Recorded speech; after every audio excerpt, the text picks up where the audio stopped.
আপনারা দেখছেন টিভি সকাল ইউটিউব চ্যানেল। দর্শক বন্ধুগণ, কল্যাণ ব্যানার্জি, আপনারা আবার কি বলবেন? কল্যাণ ব্যানার্জির সঙ্গে যোগী আদিত্যনাথের ফুলমালা দিয়ে সংবর্ধনা, রীতিমতো সেই ফুটেজগুলো নিশ্চিন্তে বিগত দিন, বর্তমান, ভবিষ্যৎ, অতীত যে বিতর্কিত মন্তব্যই রাজনৈতিক মহলে তোলপাড় করেছিলেন।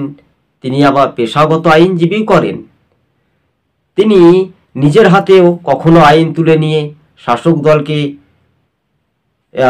শাসক দল বনাম বিরোধী রাজনৈতিক দলের মধ্যে একটা তর্ক বিতর্ক হয়। তবে বলে না, ঠেলাই না পড়লে বিড়াল গাছে ওঠে না। তাহলে কল্যাণ ব্যানার্জি কোন পথে? এটাই আমরা প্রশ্ন করতে চাই। তো স্বাভাবিকভাবে এই প্রশ্নটা হবে, তাহলে তিনি কি বিজেপি?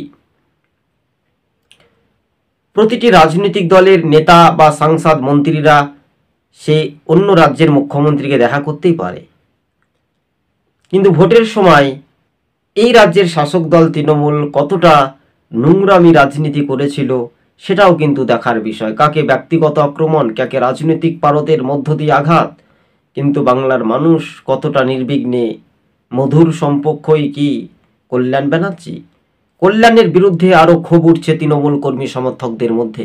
হঠাৎ কেন কেন সরাসরি যোগী আদিত্যনাথের উত্তরপ্রদেশে বিজেপির দাপটে মুখ্যমন্ত্রীর সঙ্গে সৌজন্য সাক্ষাৎ, ফুলমালা দিয়ে বেশ যাবতীয় গুরুত্বপূর্ণ কথা বলা হয়েছে।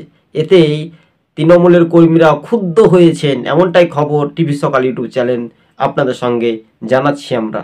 তবে হ্যাঁ, বাস্তবে এটাই। আগামী দিন কি হবে কেউ বলতে পারবে না। কে রাজনৈতিক দল ছাড়বে, আসবে, যাবে, কিন্তু কল্যাণ ব্যানার্জির কথার উত্তরে তৃণমূলের সমর্থকরা ক্ষুব্ধ হচ্ছে, নিচু তলার কর্মী বলে, এমনটাই। তাছাড়া কি 2026-এ ফ্যাক্টর পড়বে? এটাই বাস্তবে রাজনৈতিক মহল। অন্যদিকে শুভেন্দু অধিকারী, তিনি যখন তৃণমূল ছেড়েছিলেন, বিজেপিতে জয়েন করেছিলেন, তখন থেকে কল্যাণ ব্যানার্জিদের রাতের ঘুম ভেঙে হারাম হয়েছিল। তাই এবার কোন পথে এগিয়ে যাবেন? তাই বলে না, ঠেলায় না পড়লে বিড়াল গাছে ওঠে না। কাউকে তর্ক বিতর্ক দিয়ে, কাউকে ব্যক্তিগত আক্রমণ করে এইভাবে রাজনীতি করা যায় না। স্বাভাবিকভাবে কল্যাণ ব্যানার্জি অনেকটা বিরোধীদেরকে আক্রমণ করেছিল, তারপরে অমুক করেছিল, অমুক দালাল ফালাল সমস্ত সব বলা হয়েছিল। তো আপনারা নিশ্চিন্তে থাকবেন। তো এই বিষয়টা আমরা সত্যতা যাচাই করেছি। তো এই বিষয়টা নিয়ে কতটা স্পষ্ট 2026-এ প্রমাণিত হতে পারে বঙ্গের ক্ষেত্রে।